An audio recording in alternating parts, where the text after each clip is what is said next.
7 सितंबर 2023 कृष्ण जन्माष्टमी के दिन घर के इन दो कोनों में रख दे। मोर पंख चमक जाएगी, आपकी किस्मत हो जाएंगे, धनवान मिलेगा, संतान सुख और हर मनोकामना मात्र एक दिन में हो जाएगी। पूरी दोस्तों, करीब 200 वर्षों बाद जन्माष्टमी के पावन दिन पर एक बहुत ही दुर्लभ और दिव्य संयोग बनने जा रहा है, क्योंकि इस दिन भगवान श्री कृष्ण के आशीर्वाद से अमृत सिद्धि योग, धन लक्ष्मी योग, संतान प्राप्ति और राजयोग का निर्माण हो रहा है। और ऐसे में यदि आप इस दिन गुरुजी द्वारा बताए गए इन उपायों से घर के इन कोनों में मोर पंख रख देते हैं, तो आपकी कैसी भी परेशानी हो, चाहे वो धन की इच्छा हो या संतान प्राप्ति की या अच्छे स्वास्थ्य की, हर मनोकामना आपकी मात्र एक आसान से उपाय से पूरी हो जाएगी। आखिर क्या है ये उपाय जो कि इतना प्रभावशाली है, आज हम आपको विस्तार से बताएंगे। इसलिए दोस्तों, वीडियो को आखिर तक जरूर देखें। और अगर आप भी भगवान श्री कृष्ण जी की कृपा अपने जीवन में पाना चाहते हैं तो इस वीडियो को लाइक कर ले, चैनल को सब्सक्राइब कर ले और कमेंट में जय श्री कृष्णा राधे राधे लिखना न भूले। दोस्तों, जन्माष्टमी का पर्व भगवान श्री कृष्ण जी के जन्मोत्सव के रूप में मनाया जाता है। भगवान कृष्ण जी का जन्म भादो मास के कृष्ण पक्ष की अष्टमी तिथि को रोहिणी नक्षत्र में हुआ था और उनके जन्म के दिन को आज भी काफी धूमधाम से मनाया जाता है। जन्माष्टमी के दिन भगवान कृष्ण की आधी रात यानी 12 बजे पूजा की जाती है और घंटे घड़ियाल बजाकर उनके जन्म की खुशियां बांटी जाती हैं। ऐसी मान्यता है कि भगवान विष्णु जी ने धर्म की स्थापना करने के लिए श्री कृष्ण जी के रूप में जन्म लिया था। इस दिन व्रत धारण कर श्री कृष्ण जी का स्मरण करना अत्यंत ही फलदायी होता है। शास्त्रों में जन्माष्टमी के व्रत को व्रतराज कहा गया है। भविष्य पुराण में इस व्रत के संदर्भ में उल्लेख है कि जिस घर में यह व्रत किया जाता है वहां अकाल मृत्यु, गर्भपात, दुर्भाग्य तथा कलह नहीं होती है। जो एक बार भी इस व्रत को करता है वो संसार के सभी सुखों को भोगकर विष्णु लोक में निवास करता है। चलिए दोस्तों, जानते हैं कि साल 2023 में जन्माष्टमी का पर्व कब मनाया जाएगा। तो आपको बता दें कि जन्माष्टमी कृष्ण पक्ष की अष्टमी तिथि इस बार 6 सितंबर को पड़ रहा है। यह कृष्ण का 5250वीं जन्माष्टमी होगी। ऐसे में यह 6 सितंबर को दोपहर 3:37 से शुरू होगा और 7 सितंबर को शाम 4:14 तक रहेगा। इस दिन सुबह 9:20 से रोहिणी नक्षत्र शुरू होगा। ऐसे में गृहस्थ सितंबर और वैष्णव संप्रदाय के लोग 7 सितंबर को इस त्योहार को मनाएंगे। जन्माष्टमी के लिए इस बार शुभ मुहूर्त 46 मिनट का है, जो 12:02 से 12:48 तक रहेगा। ऐसे में इस दिन रोहिणी नक्षत्र का संयोग भी बन रहा है। ऐसे में इस दुर्लभ संयोग में जन्माष्टमी की पूजा करने से 3 जन्मों के पापों से मुक्ति मिलेगी। वहीं अगर किसी की आत्म प्रेत योनि में भटक रही है तो उनके नाम से की गई पूजा उनकी आत्मा को मुक्ति प्रदान करेगी। इस दिना का व्रत निसंतान को भी संतान का सुख देने वाला होगा। ऐसे में इस बार जन्माष्टमी का व्रत करना ना भूलें। साथ ही जो इस व्रत को शुरू करना चाहते हैं उस बार उनके लिए सबसे अच्छा मौका है भगवान श्री कृष्ण की कृपा पाने का। ऐसे में वह भी इस बार व्रत को शुरू कर सकते हैं। चलिए दोस्तों, अब बात करते हैं मोर पंख के उपायों के बारे में। दोस्तों, मोर पंख घर में शांति और सुख समृद्धि के लिए बहुत ही उपयोगी वस्तु है। इसे शास्त्रों में एक प्रकार का यंत्र ही कहा गया है जो धन संपत्ति को आकर्षित करता है। यदि मोर पंख को घर में सही दिशा और सही स्थान पर रखते हैं तो इससे घर में धन का आगमन होता है। संचित धन में कई गुना अधिक वृद्धि होती है। मोर पंख को घर में रखने से पैसे की आवक कई गुना बढ़ जाती है। इसके लिए आपको केवल 3 मोर पंख लेने हैं और उससे जुड़े महत्वपूर्ण वास्तु उपाय करने हैं, जिसके बारे में आज हम आपको बताएंगे। इसीलिए इस महत्वपूर्ण जानकारी को आप पूरा जरूर देखें। दोस्तों, सबसे पहले हम जानते हैं कि मोर और मोर के पंख का हमारे धार्मिक शास्त्रों में क्या महत्व बताया गया है। धार्मिक ग्रंथों के अनुसार मोर पंख एक चमत्कारिक यंत्र होता है और इसका प्रयोग तांत्रिक क्रियाओं में भी किया जाता है। प्राचीन युग से ही मोर पंख को तांत्रिक साधना में महत्वपूर्ण माना गया है। साथ ही ज्योतिष शास्त्र में भी मोर पंख को बहुत ही महत्व दिया गया है। इसके साथ ही पुराणों में भी मोर पंख से जुड़े उपायों का वर्णन मिलता है। आयुर्वेद में भी मोर पंख के बारे में बताया गया है कि किस प्रकार से मोर पंख घर से रोग तथा बीमारियों को दूर रखता है। यदि घर में कोई व्यक्ति बीमार है तो मोर पंख का प्रयोग करके उसे स्वस्थ बनाया जा सकता है। मोर से जुड़ी पुराणों में कई कथाएं लिखी हुई हैं। पक्षी शास्त्र में मोर से जुड़ी एक कथा का वर्णन मिलता है। प्राचीन युग में संध्या नाम का एक असुर हुआ करता था। वह बहुत ही शक्तिशाली और बड़ा तपस्वी था। गुरु शुक्राचार्य से विद्या प्राप्त करके संध्या नाम का असुर देवताओं को अपना शत्रु मानने लगा था। उसने ब्रह्मदेव और भगवान शिव से वरदान प्राप्त किया और बहुत अधिक शक्तिशाली बन गया। उसके बाद उसने स्वर्ग पर आक्रमण किया और कई देवताओं को बंदी बना लिया। लेकिन कुछ असुर को पराजित करने के लिए देवताओं ने एक योजना बनाई और उसके लिए उन्होंने मोर की सहायता ली। सभी देवता और नवग्रह मोर के पंखों में विराजित हो गए, जिससे मोर बहुत ही अधिक शक्तिशाली बन गया और विशालकाय रूप धारण करके उस मोर ने संध्या असुर पर आक्रमण कर दिया। इस युद्ध में संध्या असुर का वध हो गया और देवताओं को उनका आधिपत्य फिर से प्राप्त हुआ। सभी देवताओं ने मोर की प्रशंसा की और उसे भी पूजनीय होने का वरदान दे दिया। तभी से मोर को बहुत ही पवित्र माना जाता है। जिस स्थान पर भी मोर पंख होता है वहां पर 9 ग्रहों का अशुभ प्रभाव नहीं पड़ता है। दोस्तों, केवल ऋषि मुनि और देवता ही नहीं बल्कि भगवान श्री कृष्ण भी मोर की प्रशंसा करते हैं। भगवान श्री कृष्ण ने मोर की श्रेष्ठता का वर्णन किया है और उन्होंने मोर के पंख को अपने मुकुट में धारण करके मोर के श्रेष्ठ होने का प्रमाण भी दिया है। मोर पंख के बिना भगवान कृष्ण कहीं पर भी नहीं जाते हैं। श्री कृष्ण कहते हैं, मोर शांति और प्रेम का प्रतीक है, मोर सुख समृद्धि का भी प्रतीक है। मोर का पंख मनुष्य की हर प्रकार की नकारात्मक शक्ति से रक्षा करता है।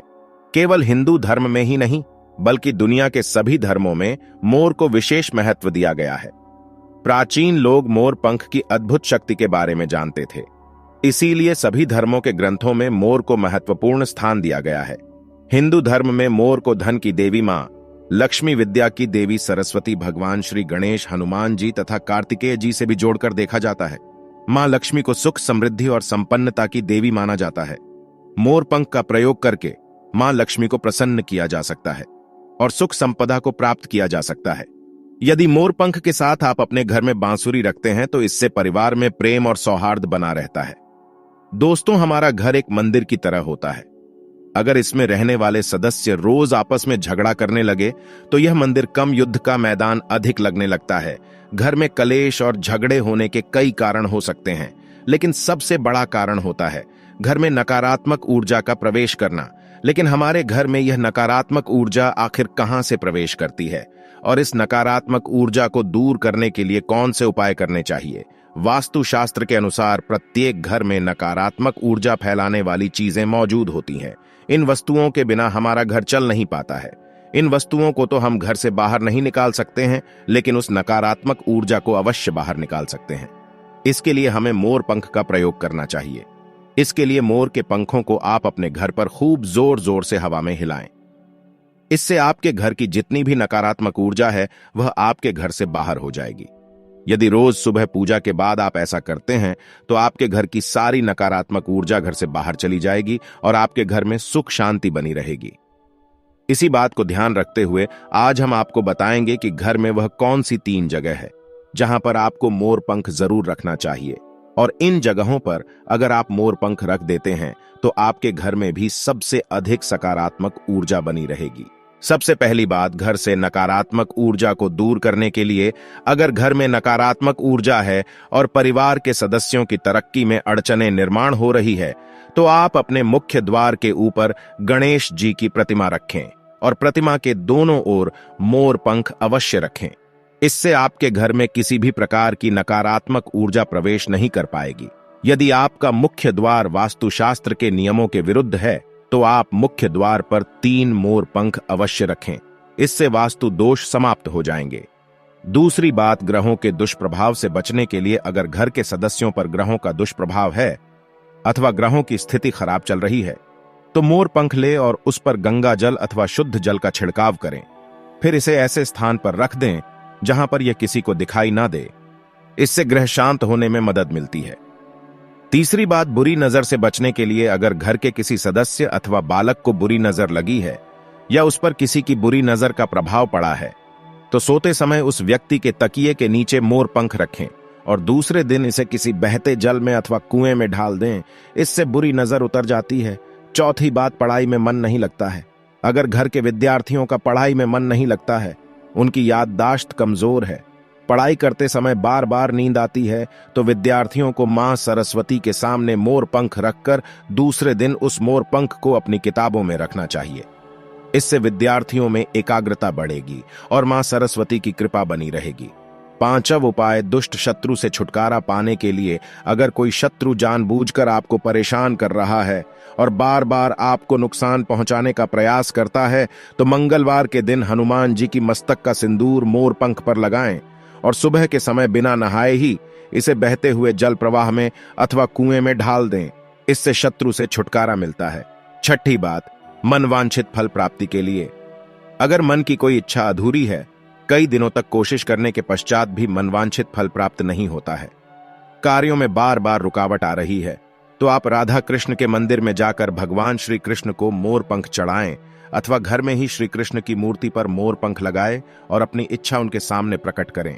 सातवीं बात, अगर पति पत्नी के बीच तनाव हो, अगर घर के अंदर क्लेश है, पति पत्नी के बीच बार बार झगड़े होते हैं, आपसी प्रेम कम होने लगा है, तो उनके बेडरूम में दक्षिण पूर्व की दिशा में मोर पंख रख देना चाहिए।